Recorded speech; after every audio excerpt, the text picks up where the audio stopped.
Shalom, kita lanjutkan pelajaran dengan Kejadian pasal 17 ayat 1 sampai dengan ayatnya ke-27. Ketika Abram berusia 99 tahun, Yehova menampakkan diri kepada Abram dan berfirman kepadanya, Akulah El Shaddai, hiduplah di hadapanku dan jadilah sempurna. Dan aku akan membuat perjanjian antara aku dan engkau, dan aku akan membuat keturunanmu sangat banyak. Maka Abram tersungkur dengan mukanya, dan Elohim berfirman kepadanya dengan berkata, Mengenai aku, lihatlah, perjanjianku ada padamu, maka engkau akan menjadi bapa banyak bangsa, dan namamu tidak lagi disebut Abram, tetapi namamu akan menjadi Abraham, karena aku telah menetapkan engkau sebagai bapa banyak bangsa, dan aku akan membuat engkau beranak cucu dengan sangat banyak, bahkan telah menetapkan engkau agar bangsa-bangsa dan raja-raja berasal daripadamu. Dan aku akan meneguhkan perjanjianku antara aku dan engkau dan benihmu sesudah engkau, hingga keturunan-keturunan mereka, sebagai perjanjian kekal, untuk menjadi Elohim bagimu dan bagi benihmu sesudah engkau. Dan aku akan memberikan kepadamu dan kepada benihmu sesudah engkau tanah tempat kediamanmu, seluruh negeri Kanaan, sebagai milik yang kekal, maka aku akan menjadi Elohim mereka. Dan Elohim berfirman kepada Abraham, dan engkau harus memelihara perjanjianku, engkau dan benihmu, sesudah engkau, hingga keturunan-keturunan mereka. Inilah perjanjianku yang harus engkau pelihara antara aku dan engkau dan benihmu sesudah engkau. Setiap laki-laki dari antara kamu harus disunat, dan kamu harus disunat kulit katanmu. Dan hal itu telah menjadi suatu tanda dari perjanjian antara aku dan kamu.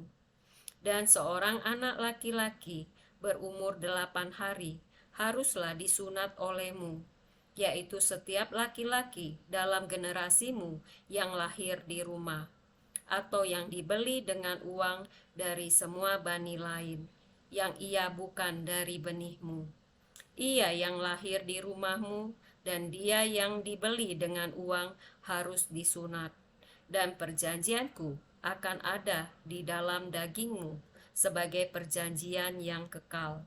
Dan seorang laki-laki yang tidak bersunat, yang kulit katanya tidak dipotong, orang itu harus dilenyapkan dari antara orang sebangsanya. Dia telah mengingkari perjanjianku. Dan Elohim berfirman kepada Abraham, dan pada Sarai istrimu, engkau tidak akan memanggil namanya Sarai, karena namanya menjadi Sarah. Dan aku telah memberkatinya, dan aku juga telah memberikan kepadamu seorang anak laki-laki daripadanya. Dan aku telah memberkatinya, dan dia akan menjadi bangsa-bangsa. Raja-raja banyak bangsa berasal daripadanya.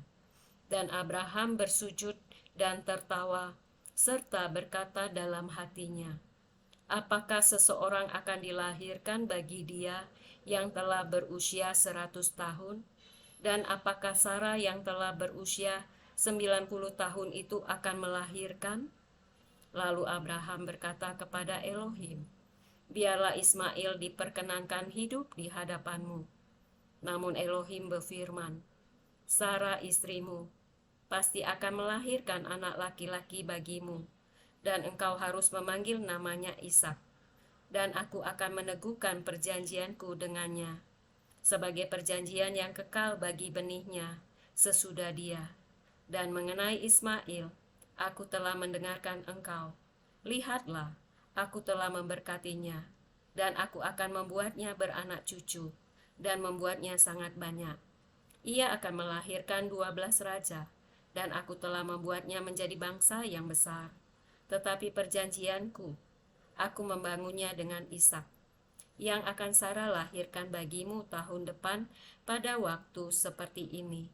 Dan setelah dia selesai berbicara dengannya, maka Elohim naik meninggalkan Abraham. Dan Abraham mengambil Ismail anaknya, dan semua yang lahir di rumahnya, dan semua yang dibeli dengan uangnya, setiap laki-laki dari antara orang-orang di rumah Abraham. Lalu ia memotong kulit katan mereka pada hari itu juga, seperti yang telah Elohim perintahkan kepadanya. Abraham berusia 99 tahun pada saat kulit katannya dipotong, dan Ismail anaknya berusia 13 tahun pada saat kulit katannya dipotong. Pada hari itu juga Abraham dan Ismail anaknya telah disunatkan, dan semua pria di rumahnya yang lahir di rumah atau yang dibeli dengan uang dari bani lain, mereka telah disunat bersamanya. Amin. Jadi dari ayat-ayat ini kita belajar ya. Di ayat 1 kita melihat bahwa Tuhan memberikan perintah kepada Abraham untuk hidup di hadapan Tuhan dan menjadi sempurna. Maka kita melihat bahwa apa yang diperintahkan Tuhan kepada Abraham ya, untuk hidup di hadapannya dan menjadi sempurna, itu juga yang diberikan oleh Tuhan Yesus kepada kita, supaya kita juga hidup di hadapannya dan menjadi sempurna seperti Bapa sempurna adanya. Kita baca di Lukas pasal 1 ayat 73 sampai dengan 75. Suatu sumpah yang telah dia ikrarkan kepada Abraham leluhur kita, untuk mengaruniakan kepada kita yang telah dilepaskan dari tangan musuh-musuh kita, agar dapat beribadah kepadanya tanpa rasa takut, dalam kekudusan dan kebenaran di hadapannya sepanjang masa hidup kita.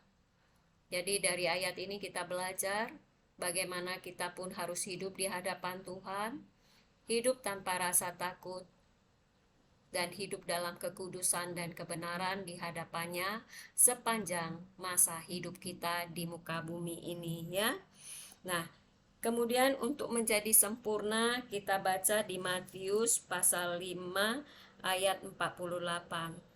Oleh karena itu hendaklah kamu menjadi sempurna sebagaimana Bapamu yang di surga adalah sempurna. Nah, jadi tidak ada perubahan ya.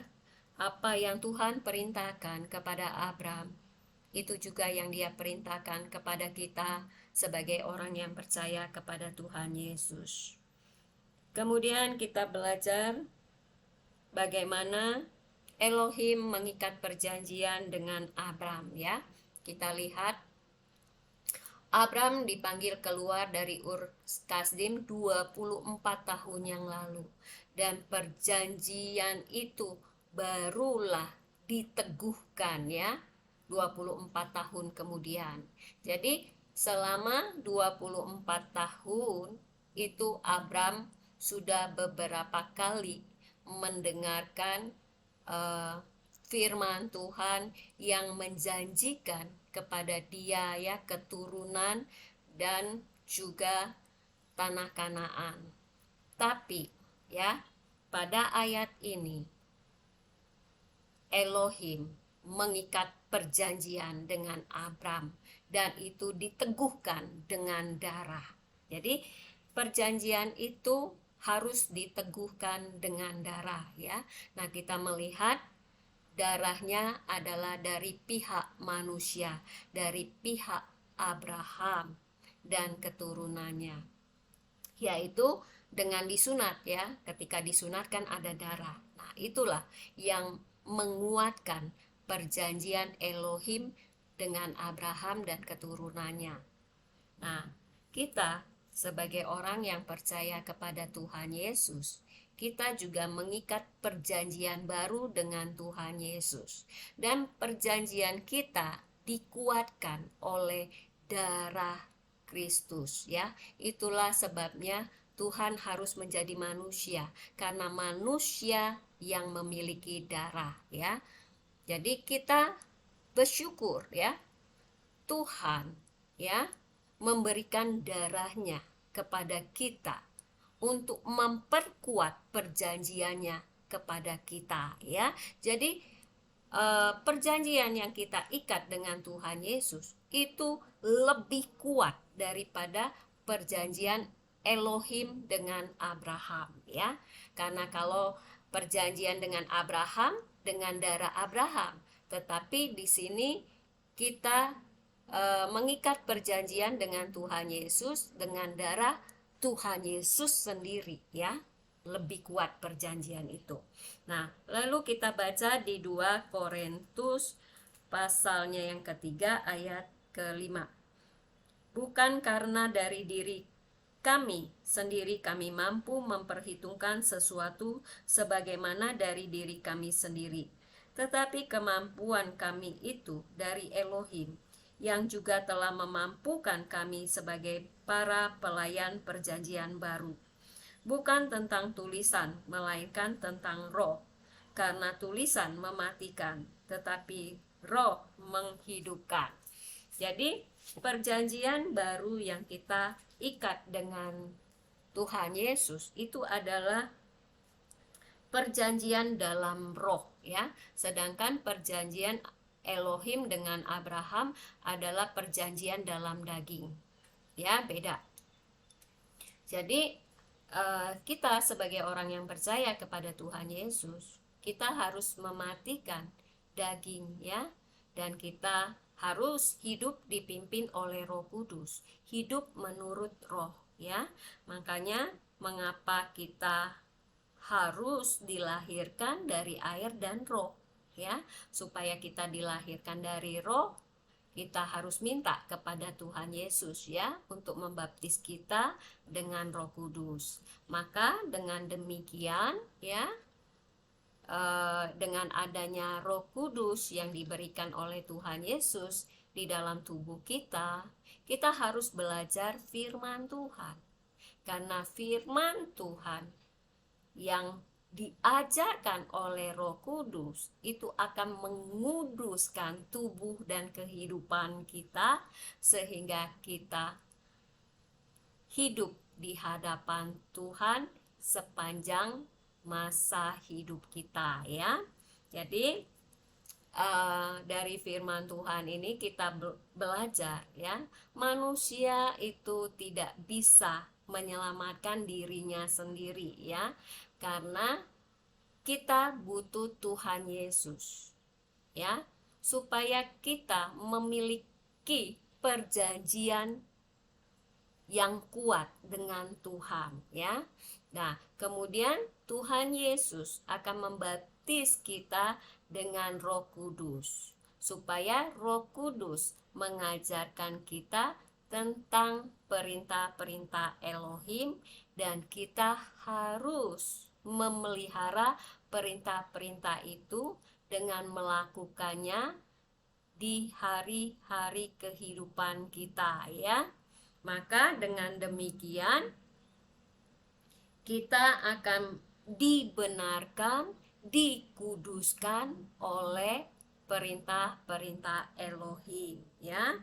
Maka perintah-perintah Elohim itu juga akan menyempurnakan kita, sehingga kita sempurna seperti Bapa sempurna adanya, ya.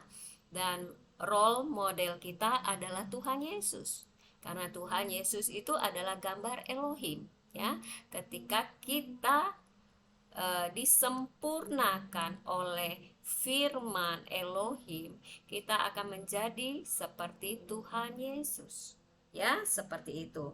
Dan apa yang kita dapatkan dari firman Tuhan, yaitu bagaimana kita harus hidup dalam kebenaran, dalam kekudusan, itu harus kita ajarkan kepada anak-anak kita, ya, sehingga anak-anak kita juga hidup di hadapan Tuhan dan mereka pun menjadi sempurna seperti Bapa sempurna adanya, sehingga kita, ya, mewarisi kerajaan Elohim, ya. Kerajaan Elohim itu adalah alam supranatural yang akan kita alami selama kita hidup di muka bumi ini ya.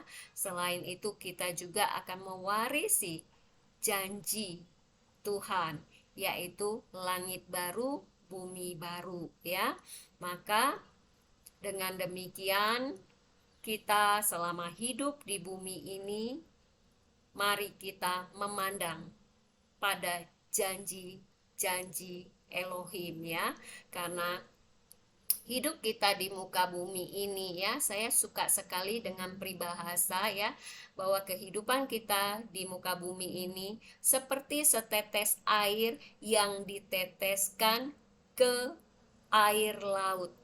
Bayangkan ya, jadi kehidupan kita di bumi ini seperti setetes air yang diteteskan ke air laut. Jadi kehidupan kita ini dalam kekekalan itu sangatlah panjang, luas seperti lautan. Kita tidak tahu di mana ujungnya, ya. Seperti itulah kehidupan kita dalam kekekalan. Jadi sekali lagi, tetaplah berpegang teguh pada iman percaya kita kepada Tuhan Yesus dan memelihara perintah-perintah Elohim selama kita hidup di muka bumi ini. Demikianlah firman Tuhan. Tuhan Yesus memberkati. Amin.